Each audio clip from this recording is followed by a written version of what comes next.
welcome back to Code Haven. My name is Charlie and I'm a first year at Yale College. Today, we'll be going over the coordinate grid system by doing a really fun activity on the treasure island. First off, let's find the coordinates of these objects. Let's start off with the windmill. I spy a windmill right here on the map. What are the coordinates of the object? Well, take a second to try it out for yourself and we'll go over it right afterwards. Awesome. Now, let's figure out the coordinates. So, I'm going to first take a look at the x-axis on the bottom. I see that the windmill lines up with the number 6 at the bottom. Now, let's take a look at the y-axis to our left.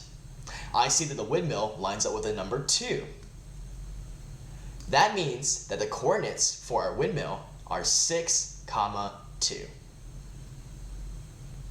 Great job. Now, let's move on to the apple tree. I spy an apple tree right here on the map. What are the coordinates of it? Just like last time, we're going to start off by looking at the x-axis. I see that the apple tree lines up with the number 8 on the x-axis. Now, if I take a look at the y-axis, I see that the tree lines up with the number 4. That means that the coordinates of our apple tree are 8, 4. Alright, now let's try on the boat. I see that the boat is right here on the map, and let's figure out its coordinates. I'm going to look at the x-axis first, and I see that the boat lines up with the number 8. Now I'm going to look at the y-axis, and I see that the boat lines up with the number 5. That means that the coordinates for our boat are 8, 5. Alright, let's try out the next question. If I start at the castle, where do I end up if I increase x by 1 and increase y by 3? Well, let's figure out where the castle is first. I spy a castle right here.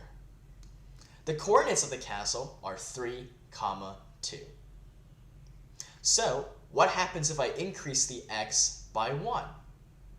Well, if I'm increasing x, that means I'm moving to the right. So I'm going to move to the right by 1, and that puts us right here at the brick wall. But we're not done yet. We need to increase y by 3. I know that increase in y means that we'll be going up. So I'm going to move up by 3. 1, 2, 3. Awesome. That means that we'll end up at this building, located at 4, 5. Great. Let's try out the next one. If I start at the castle, where do I end up if I decrease x by 2 and decrease y by 1? Well, just like last time, let's start off by finding the castle. The castle is at 3, 2. Now, what happens if I decrease the x by 2? I know that decrease in x means that I'll be going to the left, so I'm going to move to the left by 2. 1, 2. Now I'm in the ocean. But it also says that when you decrease y by 1. I know that when we decrease y, we're moving down. So I'm going to move down by 1. And there we go. We end up at the octopus, located at 1, 1. Awesome. Let's try out the treasure hunt now. Follow these instructions to find out where to dig. Alrighty. Well, let's see the first instruction. Start at the octopus and increase x by 4.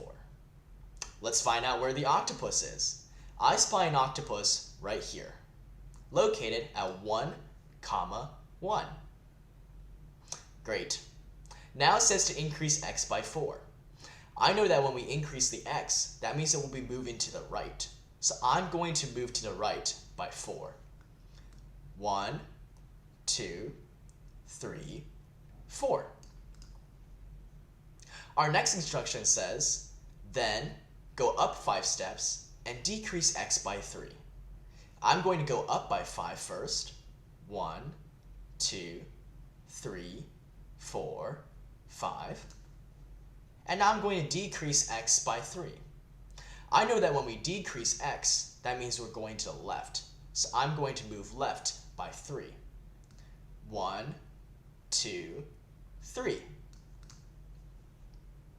Awesome. Our next instruction says, decrease y by 2 and go right 5 steps. Let's decrease the y first. I know that when we decrease y, we're going down, so I'm going to move down by 2. 1, 2. Now let's go right 5 steps. 1, 2, 3, 4, 5. We're almost there. Finally, our last instruction says, increase y by 1. I know that when we increase y, we're going up, so I'm going to move up by 1. And there we go. Circle where to dig to find the treasure. The treasure is at the elephant, located at 7, 5. Congratulations, you found the treasure.